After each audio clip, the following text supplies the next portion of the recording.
Hi, everyone. My name is Lily, and I am the Administrative Assistant for the Great Smokies Writing Program, and welcome to the February session of Writers at Home 2021. We're so excited today to be joined by high school writers from Asheville School, and as always, a huge thank you to Malaprops, and we are so grateful to you for providing us with this virtual space.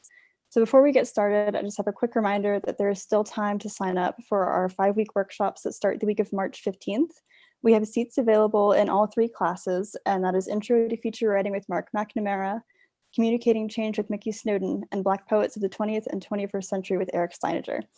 You can check out the course descriptions and register on our website, and that is greatsmokies.unca.edu. And so now we're just going to go ahead and get into the readings. And our first reader today is Michael Hall. And Michael is a senior from Georgia studying the poetry of Langston Hughes. Michael. Thank you so much for that wonderful introduction. So yeah, like she said, I write poetry, and I'll be reading a little bit of that today. The first poem is Happy Thursday. It is the time which we give thanks, but what is it that I should be thankful for? Thankful for the pimp that beats the whore, thankful for my man sleeping outside the corner store, or thankful for the inmate given 4 more years which should have been spent with his child aged 10. Yet again, Dad will be missing Thanksgiving. How can I be thankful when I live in a country of sinning, hypocrisy, and hate? We celebrate genocide on this day in the comfort of family, children at play. A full stomach and plate mask the demolition of a race. America, your integrity is at stake. The self-proclaimed melting pot nation forces people into reservations. With no reparations, let's ignore the legislation and accept modern day segregation and say, Happy Thanksgiving.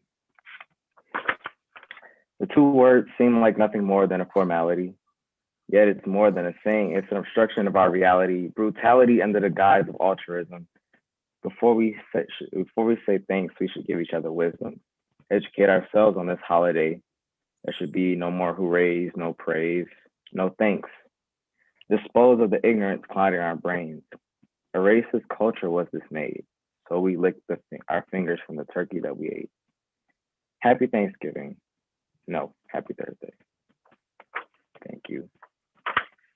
The next poem I'll be reading is called Dear America. Dear America, I've arrived at your party just fine, but it seems like some others are not on time. Equality is on your list, but they're nowhere to be found. Bound by their tardiness, I assume they won't be around. It looks like democracy has come, but I fear he is not near. I hypothesize that in disguise, anarchy is here. I fear this list America is not the true one. It's a ploy to weed out every underprivileged daughter and son. Since you fooled everyone, let's be upfront about what you've done. Let's make the true list and see who really wants to come. We can add oppression, racism, and definitely segregation to really give the extra push that's needed for this nation. You may call it hating that I use my history as motivation to endlessly protest this crooked and biased legislation, constantly debating if I should be proud of where I'm staying. How can I love someone that doesn't love me back? I'm waiting, America, on change. Love, Michael. The next one is called Long Lost Brothers. Cole said he wrote a sonnet to describe the life of his brother, a life stolen by the system along with many others. Night falls and drive-by engines mutter, mind cluttered by the bullets that can slice like butter. Cut him with bullets till his appendix ruptures. Cole ended his sonnet with another funeral mourning more lost brothers. But I write my sonnet in ode to my mother and father who protected me from the clutter, guidance unlike any other, allowing me to discover my passions without fear of my blood spilling into a gutter. A southern boy able to look north, west, and east. If only it was the same for Cole's brother. The next one is called Fear of Change. Change, defined simply as making something different. Yet at times, this act can seem so malignant and straight up scary. The scale of change can vary, reasonable or arbitrary, physical or visionary, but in theory, our palms get sweaty when we think of change. It rearranges our train, containing all of our thoughts, sustaining all of our faults and fears of adapting to this change. We frequently lose control. New situations, untold stories, untold we now see. Comfort zones out of reach. Safety is beneath us now, and hovering above us is still this change. Our attempts to escape are futile, running never worthwhile because this metamorphosis is inevitable. To venture through life, you must embrace the small alterations, whether that be strife or success. No change is meaningless, just an extensive process of progress. Nevertheless, never fear change. And next is, the next poem is titled Pearly White. Picture yourself sailing out into the sea to simply swim and feel the coolness of the water on your feet. Except once you're in the water, you meet the 50-pound weights tied to your feet. You realize you won't survive. You realize you will drown. This was the start of my summer this year. I was near my home, overwhelmed with anxiety and cheer, only to arrive to see my father, partial paralysis on one side with the slow blink of an eye, left me like deer, yet no headlights, just his inability to smile. My father's smile was a staple that stuck with anyone, a smile that could cheer up any sun, but the cheering seemed done, and a diagnosis of GBS left me with thoughts too vulgar for this page. Nonetheless, screw GBS, screw the internet for causing my conclusions to distance from the best. He put my faith to the test, and I almost drowned. Drowned in my negative feelings and thoughts. Everything he taught me seemed pointless if he couldn't see me flaunt my knowledge. He is my best friend. I just want him to be able to send me to college. I didn't want to acknowledge that he could die because all he needed was time. And he recovered just fine, not a dime out of a 10, but a solid 9. I'm glad to see him smile again. And then the next one was, it's an imitation of a form that I was learning recently called a pantone, which is basically the second and the fourth line of the first stanza become the first and third line of the next one. So it's a weird form to write in, but here you go. All I want in my life is to be happy by the time of my demise, whether that means a house touching the sky or cherishing my newborn's eyes. I feel that I cannot decide. To be happy by the time of my demise. Does happiness come from blood or business? I cannot decide. I want both, but they can't coexist. Does happiness come from family or finance? Prioritizing my job gives me no chance as a parent to my son. They cannot coexist. Money makes me happy, but does it keep its worth when I have no one? Prioritizing my job gives me a heart of stone, a rich man alone with a big home and hole in his heart. Does money keep its worth when I have no one? From the start, money filled that hole. Family and finance must stay apart. A rich man alone with a hole in his heart, torn apart, his money was nothing more than a cyst.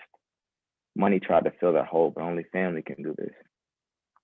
I still know that to be happy is all I want in my life, but the extreme of either will torture you, whether that be first-class flights or a housewife. And my last one is a duplex, which is another form. Basically, it's 2-line stanzas, but the second line of the stanza becomes the first line of the next stanza.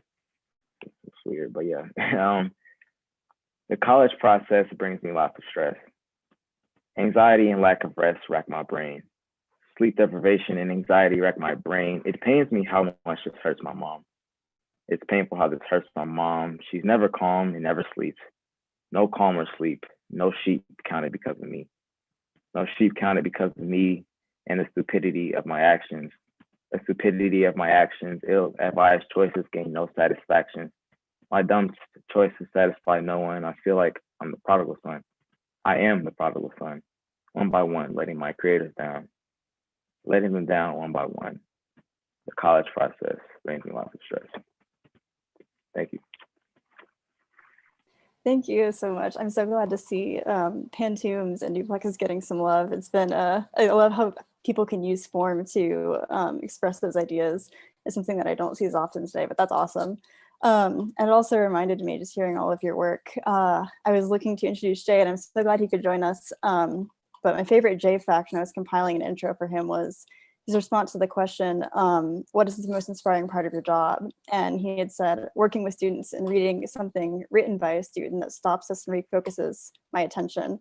And your poems definitely have stopped me and made me refocus my attention. So thank you for reading those for us today. I'm now going to retroactively introduce Jay Bonner. Thank you so much for joining us. And he will help me introduce the rest of our writers today.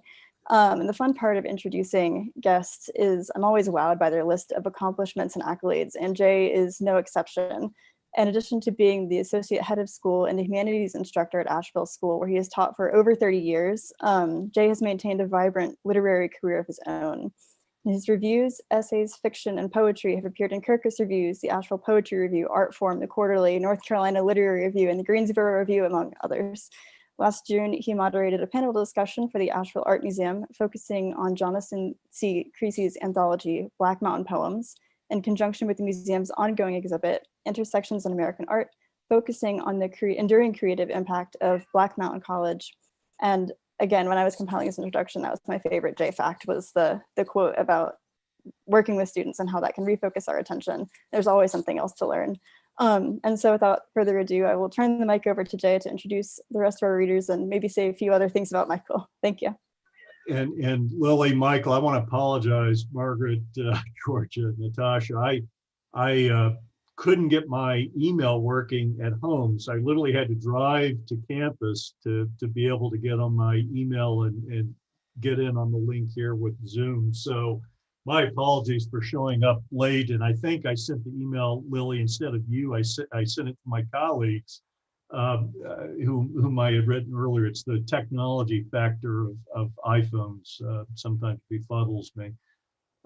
Thank you, Lily, for that. I really appreciate that. And Michael, I don't know if I know I missed a couple at the beginning, but thank you for reading. Michael, I don't know if Lily said this, but Michael's a senior at Asheville School. He took a workshop, a winter workshop. We actually changed our schedule this past year to have a break from Thanksgiving basically until the end of January. And Michael was working with a writer on our faculty and wrote quite a few poems and is particularly interested in the poems of Langston Hughes. We have something at end of graduation project called the Senior Demo, and Michael's been reading the poetry of Langston Hughes for that as well. And Michael hails from Georgia. Who's going second? I didn't know if there was already an order established or not. I think next on the list, I have Georgia. Okay, so Georgia is a freshman, what we call a third former at Asheville School, given our Anglo heritage here. But Georgia hails from West Virginia. She's a freshman. She is an ancient studies scholar. She's been writing some poems in imitation of poets such as Sappho, but also doing some imitations of Nobel laureate Louise Glick. She also had a chance to write a story from the point of view of one of the women from Homer's two epic poems. I think we'll be hearing that one of those stories today. So Georgia, thank you.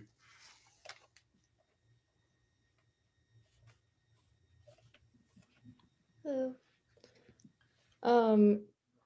My first poem is an imitation of the Louise Gluck poem, The Triumph of Achilles. In the story of Priam, none survive but Helen. All his sons were lost, including Hector. In Priam's life, Achilles took his dearest son and dragged him round and round the tomb of Patroclus, whom Hector killed. Why did my son leave me so soon, leave me to defend Troy in my old age? In his tent, Achilles roared with power, trembled with rage, laughed in the certainty of Priam's loss, while Priam was left to grieve. My next poem is an imitation of another Louise Gluck poem called Penelopes Song. Little soul with an expansive mind, persevering searcher, do now as I bid you. Travel over seas and mountains, seeking for home at the peak of each rock, the crest of each wave. You will be home soon. It behooves you to be truthful. You have not been fully honest. With your sharp tongue, you have spoken words that you didn't believe.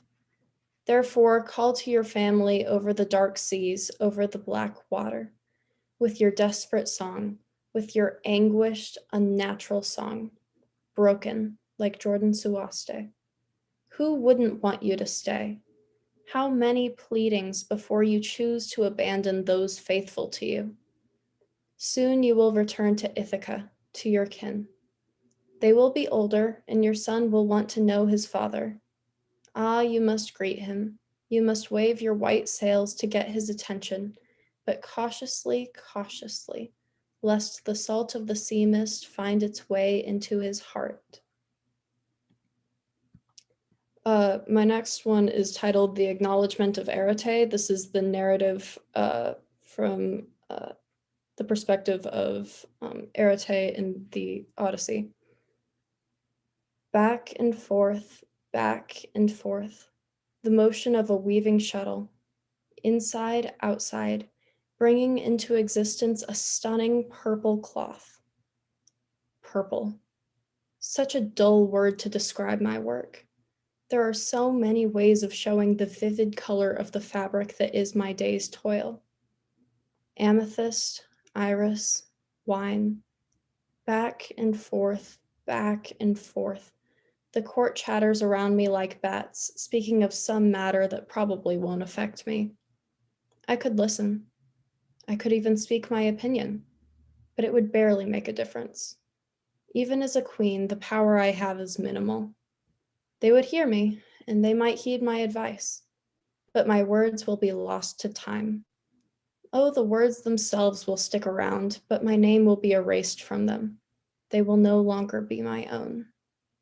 Periwinkle, mauve, hyacinth, back and forth, A thread brushes against my hand. What color is it? Perhaps it is the flickering firelight or my failing eyesight, but I can no longer tell. A strand of my own hair has made its way into the fabric a few rows before. I draw it out, marveling at how easily it is undone. Hands grasp my knees, snapping me to the present. A beggar sits before me.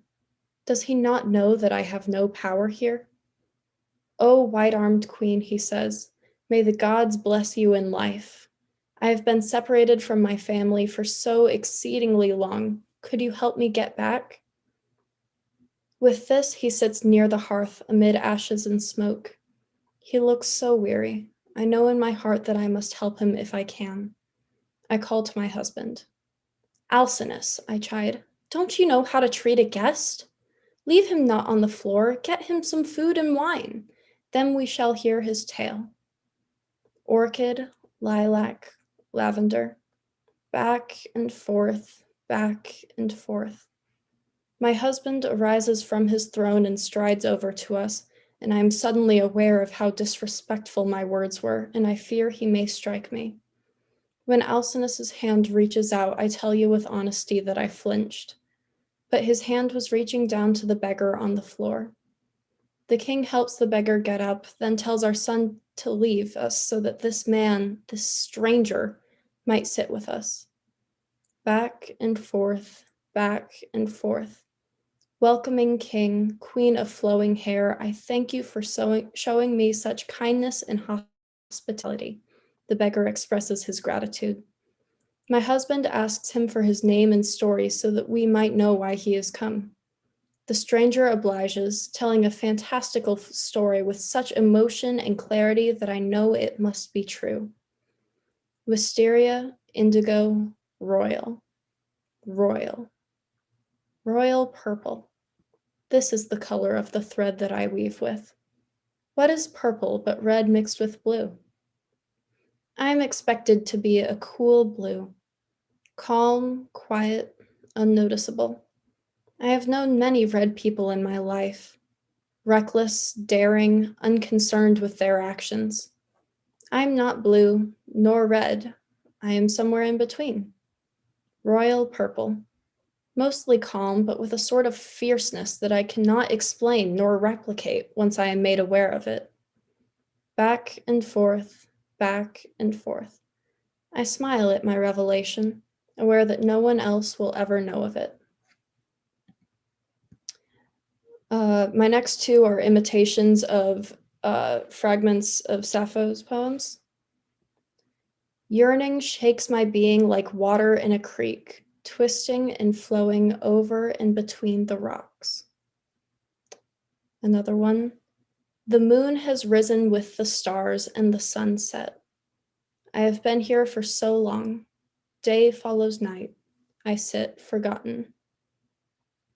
This third one is also an imitation of Sappho that I have titled To an Abuser. You will die and lie rotting, with no one to remember your great accomplishments after this, no tears shed at your funeral. The flowers you cut were not those of the muses. The ones poisoned by your touch died long ago, and new ones grow despite you. But for your crimes against the first, your soul will suffer in hell. You must wander the fire, hoping for someone to show decency the way you never did yourself. My final poem is one that I did on my own time. It's titled, I Thought I Was Safe Here. I thought I was safe here. You probably forgot about me, but I could never forget what you did to me. Not really. I may have lost the specifics, all the instances. That's the trauma, sweetie. But I know. You told me that I loved you while you held my arm back. I didn't even know what the word love meant. I told you no, no, no, but you didn't listen. Please stop, and you took it as encouragement. I might as well be on a different planet. I'm finally far, far away from you. But you haunt my mind still. What if I hadn't? What, put on a dress, a tank top, shorts? My childhood self? It wouldn't have mattered to you. And those like you haunt my reality. All around me, people like you reminding me that I am shielded by nothing except feeble promises. I thought I was safe here. Thank you.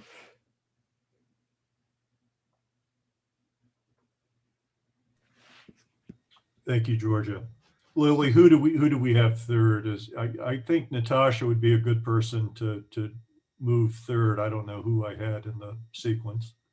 Well, I'm fine with that. That works great for me. Okay.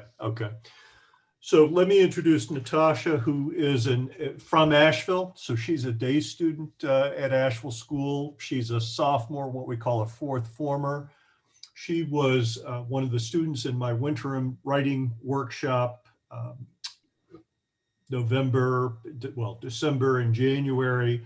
And she's going to be reading at least one poem that she did as an imitation for one of the assignments we had when we had a visiting poet. Natasha, thank you. Hi, thank you. Okay, I have one poem and it's called Memories. Memories. Top notes, nostalgia, recollection with a hint of haziness. Sometimes a simple occurrence, an old photograph, perhaps a boyish voicemail. Sometimes it is more hidden in the crosshairs of an old report card. Or in the notes of a Marc Jacobs perfume. Yet it does not matter, it stings just the same. And that's in the style of Kristen O'Keefe. Thank you, Natasha. So we're getting a sense that we do a lot with imitation here, that, taking work, published work, and trying to find our own way into those voices. We're going to hear from Margaret Harris, who's from Charlotte, North Carolina. She too is a third former, a freshman. She is an ancient studies scholar as well. And she has been writing some poems in imitation of Sappho, Louise Glick, and she too, as did Georgia, had the same assignment to find a woman in the two epic poems and come up with some narrative, epic narrative of her own in the voice of the woman. So I think she'll be reading one of those stories for us as well. Yep. So my first poem is an imitation of one of Sappho's poems. It's called Wolves from the Couch and Smiles from the Phone. Bright-eyed, sharply smiling love of mine, God's child, fearful warrior, hear me. Destroy not with concern and heartbreak, lady, your spirit, but come to me here if any time you hear that voice inside of your mind. If heard, please, no, I won't run from you. Have me and I'll stay. Planet Earth's on, your beautiful swift wolves, dense furred, smiling wide in front of the warm couch and their wooded wild land. Be free like your wolves. And now here, you of the loyal ones, with your lovely sleepy smile at 9, answered that now all is right with you. Why now do I call? What do I most wish for myself in my own heart? I wish to talk now with you about forests, and those wolves, of course, wolves too. I who avoid phone calls now speaking, I who am calling now and talking, you'll stay for me, so I'll stay for you. I am willing. Call once more, our heart to be dealt with, anxiety loosen, and what your harsh mind said, do not think it again, my fellow soldier. And then my next two poems are Louise Gluck imitation poems. My first one's called Athena's Attachment. I've been looking at your life, horse boy Odysseus. You know what I've seen? I've seen potential. Now I think potential, but also Poseidon is an idiot. Then the next one is called Aphrodite's Attachment to Ares. When I was a child looking at my parents' lives, you know where I looked? I looked upwards. Now I look downwards. My wife, she's caught cheating. Yes, so funny. And then this next one was a narrative from the perspective of Nausicaa from the Odyssey. It's called The Smell of a Liar and the Voice of a Dead Man. The smell that worms its way into my nose, infecting the air, does not smell anything like something natural. The smell spreads from somewhere ahead of us like the sweeping wing of a vulture. Flame-tongued Ducky's tan nose wrinkles, and one small calloused hand flies up to her round face to ward off the offending wave of stench. Her other hand drops the blood-stained robe she is washing. The smell could be blood. Her father is a swineherd, and that day he had stained his robe with the blood of a pig he had slaughtered. But it doesn't smell like the water-thin pig's blood slipping between the hands of my dearest companion. A feeling grabs hold, cold and spiny and wrong. I don't fear that smell. It's just the smell of pig's blood. Pig's blood, a ridiculous thing to fear. Broad-shouldered mother says I have a tendency to fear ridiculous things, to fear life's mice, to be paranoid. But the feeling in my gut still slithers into my brain like an adder, bristling and scratching with fear I know to be ridiculous. Thoughts come, marching into my mind, my tired mind like so many soldiers, buzzing behind my eyes like flies. They hover over a rotten memory. What the shepherd said. The old shepherd not living far from this stream so fit for washing blood from clothes. Remember, the worry whispers in my mind, grimy nails tightening on my weak brain. You do remember. I remember what he said to me. I had tripped, flailing on a stone in front of his hut. I'd been running, laughing, a bouquet of crimson poppies in my arms. I remember the wet, metallic sound of my leg breaking. I was young then, maybe 8 years old. The shepherd came to help me. He said he came to help me. He did. He bound my broken leg, but he got annoyed at my crying.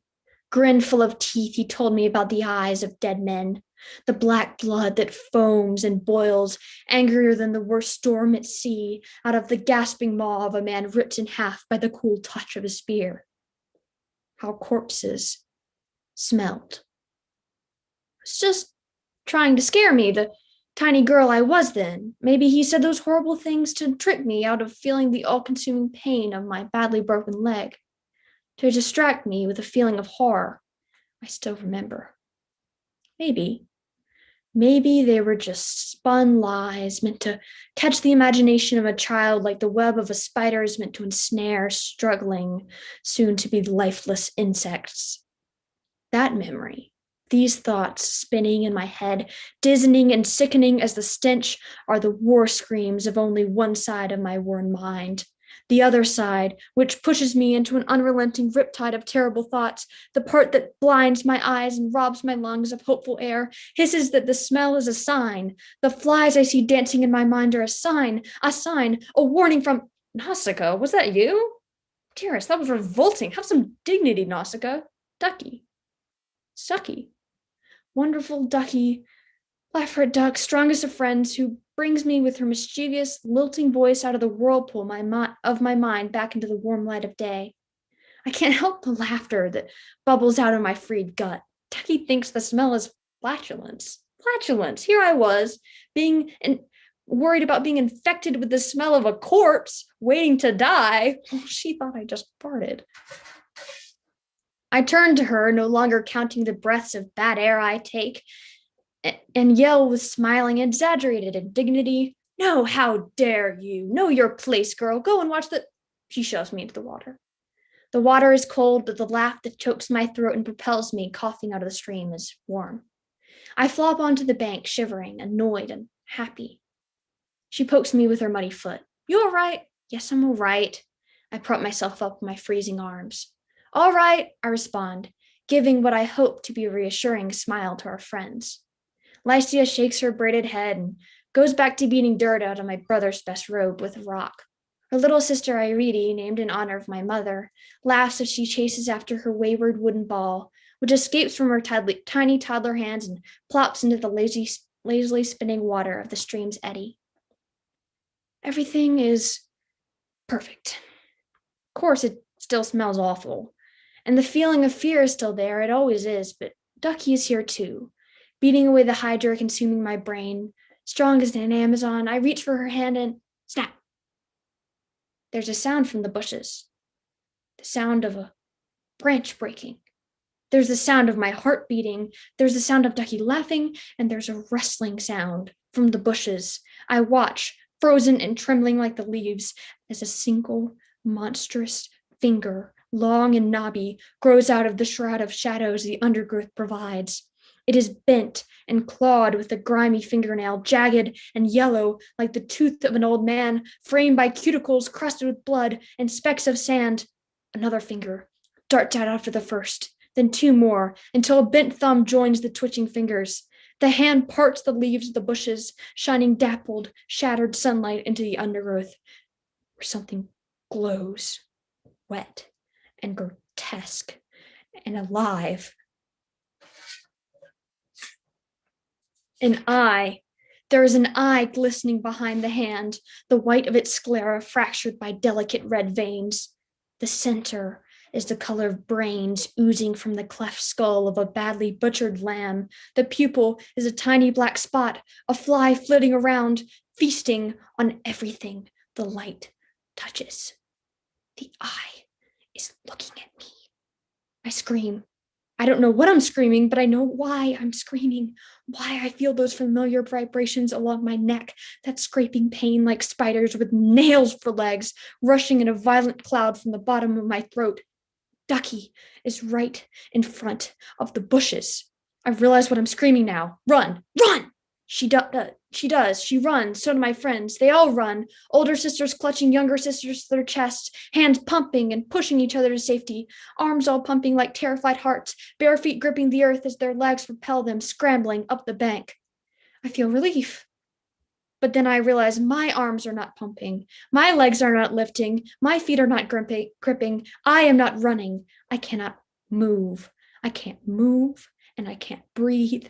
But I can hear a rasping voice so close, so very close, and it says, please, please, with such a real and visceral human desperation that I turn around.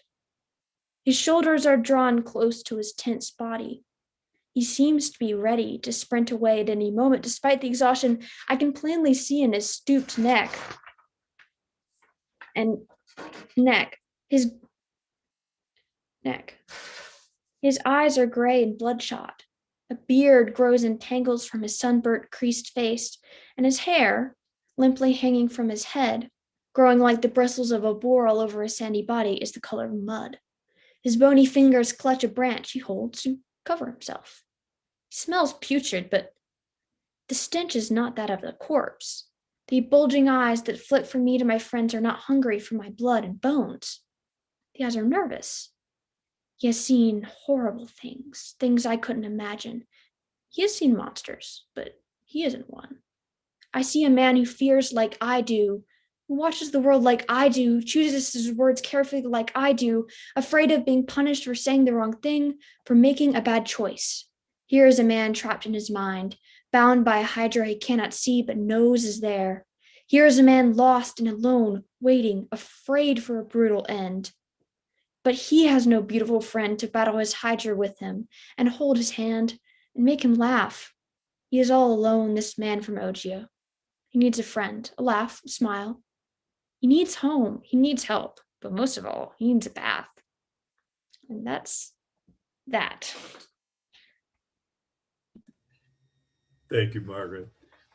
And Lily and Stephanie, I want to thank you both for giving our students a chance to have this opportunity to read today and to hear one another as well. So thank you very much to you both, and Stephanie, to Malaprops, for giving our students this opportunity. Thank you all so much for reading for us today. Those are all just amazing. I haven't actually read the Odyssey, so that last poem, I was in suspense. I was like, oh my God, I think I die. That was so good. All of you were just wonderful. So thank you to everyone again, and thank you to everyone who joined us today for the stream.